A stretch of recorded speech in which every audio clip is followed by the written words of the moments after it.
What's up, everybody? Tim Conley here, and I want to share how I make money as a business consultant and coach. Let's get right to it.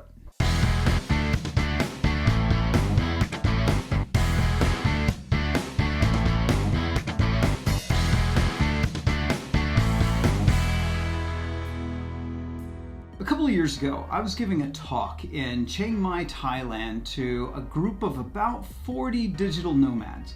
And I gave this great presentation on how to scale an agency, how to grow a consulting company, how to do what I teach all my clients to do, because that's what my clients come to me for. And at the end of this, and I'll never forget him, his name's Shanti, maybe he's watching this. He's a lawyer out of Australia, and he was moving into this digital nomad space. And he said, "Tim, hey, great presentation, really liked it, but I don't want to do any of that. How do I do what you do?" And so today I want to share that with you. I want to share how I do what I do. This is something that's taken me years to kind of figure out. So back about 2000, end of 2008, early 2009, I semi-retired. I decided that I just didn't want to work anymore, and I quit. I just stopped working, had enough money sitting in the bank that I could just keep doing my investing, and I would be fine for years. I wouldn't be rich, but I would be fine. I'd be living like a Mr. Money mustache lifestyle, which I did for a bit. But turns out my former clients said, "No, we're not cool with that. We want you to continue doing work with us." So I started doing consulting, which morphed into coaching. That changed, that process. What I found was I started looking around because I didn't know what a coach was, a business coach, didn't know what one was. Looked around and saw that they were all doing like these weekly calls.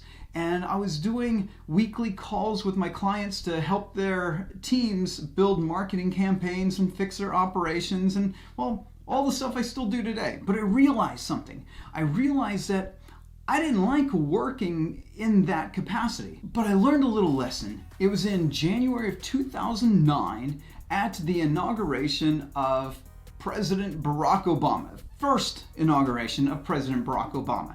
And I was at an event, very high-end mastermind that was being held like days before in Washington, D.C., and it was fantastic. It was a great environment, a great time to be alive. And this guy, you may have heard of him. His name's Dan Sullivan of Strategic Coach. He said something that changed how I was going to go about my future. He said, "You should learn how to make money like a celebrity does." So a movie star, say somebody like Tom Cruise, works about 8 weeks when shooting a film.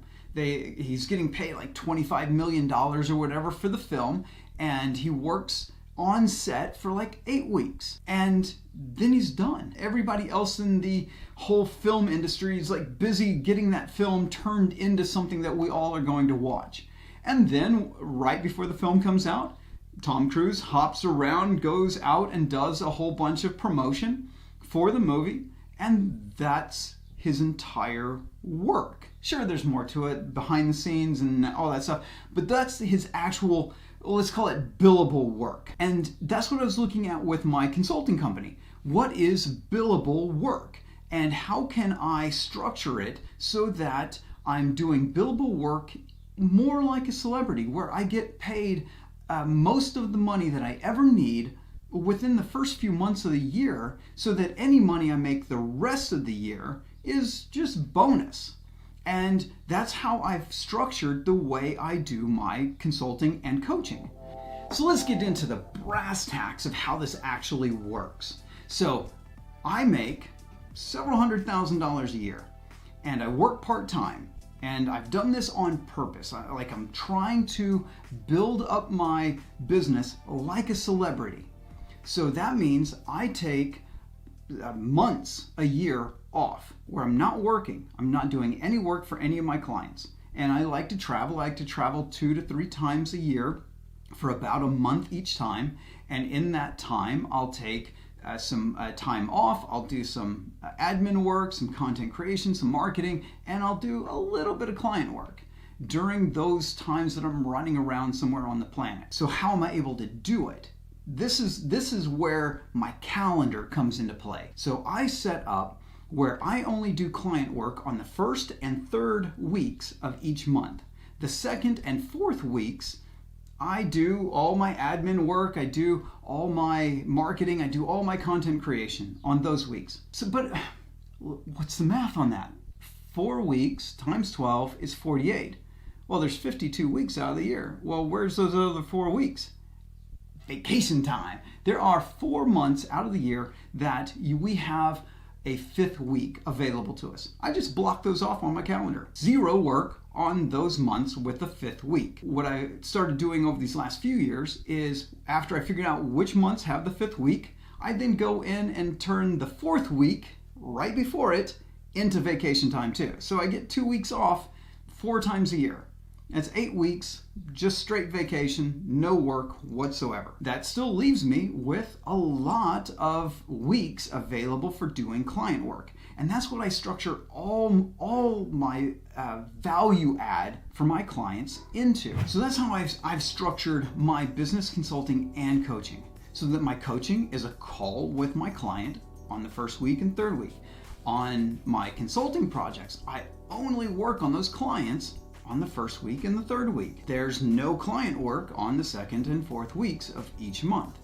I've structured everything around that. My clients know this. They know I'm not going to work on their project on those other weeks because I'm still running a business. I'm still living the life I want, because that is why I created this business, was to live the way I want to live, not live the way my clients want me to live. If you let your clients tell you the way you should work, you'll work all the time and you'll earn very little money for that time. You'll start calculating out your hourly rate, your effective hourly rate, and it'll end up being like $15, $20 an hour, because your clients will just make you work and work and work. I chose not to live like that. I chose little hinges swing big doors. A handful of clients that pay me a significant amount of money where I deliver even more value to them. I shoot for a 10x return for my clients. So they're happy to continue to pay me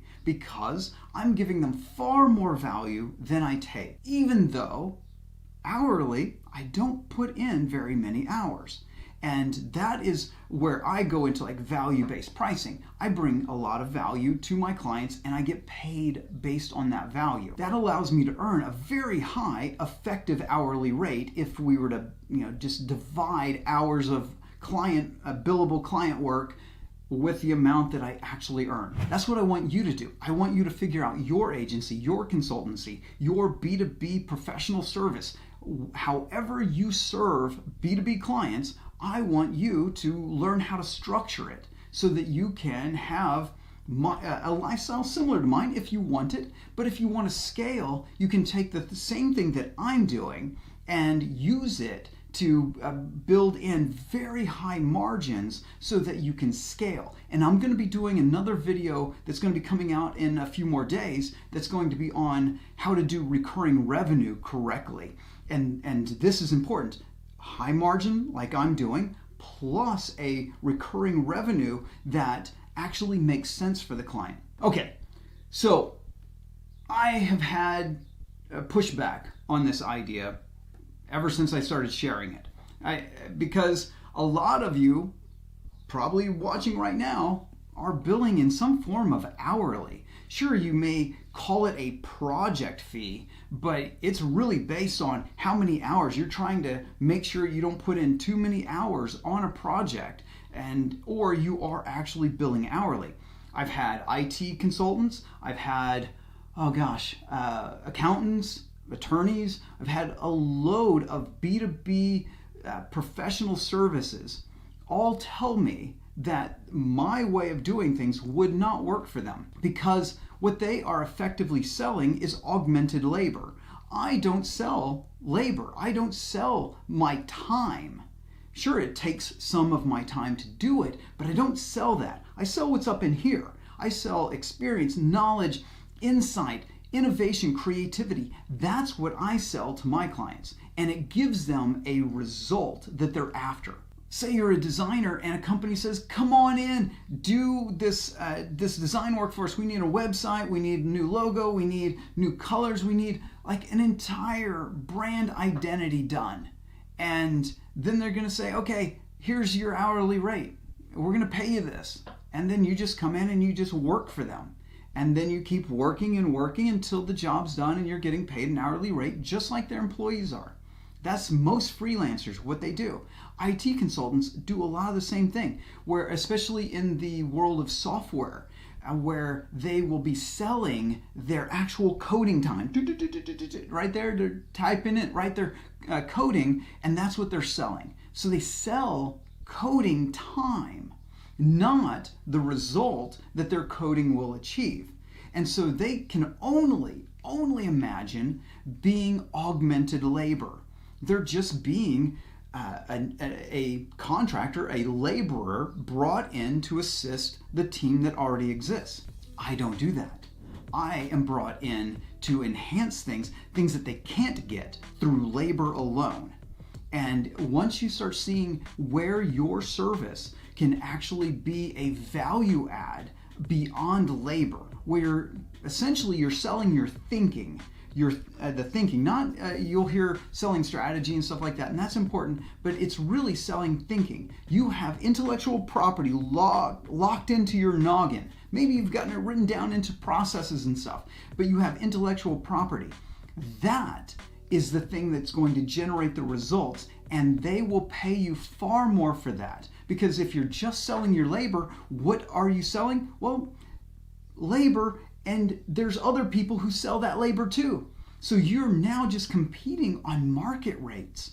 Who's got the best market rate? If you're a known expert, your market rate's going to be higher than someone who doesn't have much notoriety, that doesn't have strong authority in the market. So what I want you to do is to take a look at your consultancy, your agency, your B2B professional service. I want you to look at it and find out, where can I start selling my thinking? How can I structure my days? How can I structure my weeks and my months and my years so that my business supports the lifestyle that I want to live, and not being beholden to the way my clients wish me to work? Start looking at that. Start using what I've shared with you. Setting weeks aside for client work, setting weeks aside for your own business, to grow your own business, your marketing, your advertising, your content creation, and even more important, setting aside time for your life. Setting aside time to go out and enjoy this amazing world we live in, to go see it, to go experience it, to have time with your family, your community, your friends. Set those things aside. You can block them off in your calendar. Use that calendar to be your guardian of your time, not something for you to be a slave to, for you to sit and do lots and lots of labor to be highly productive. No, I want you to go off and live an amazing life. And if you structure your business, your agency, your consultancy, if you structure it correctly, it will support your life. It will make your life better, and you can do so at a very nice income. So I hope this was of value to you. Hopefully it inspires you on a new business model, a new way of going about doing what we all do. If that's the case, what I'd like you to do, like, subscribe, follow, do all the socials, and I'll talk to you in the next episode. And I'll do like Dre and see you in the next episode. I don't know if anyone's going to get that old Dr. Dre reference. It's the one and only Digo Double G.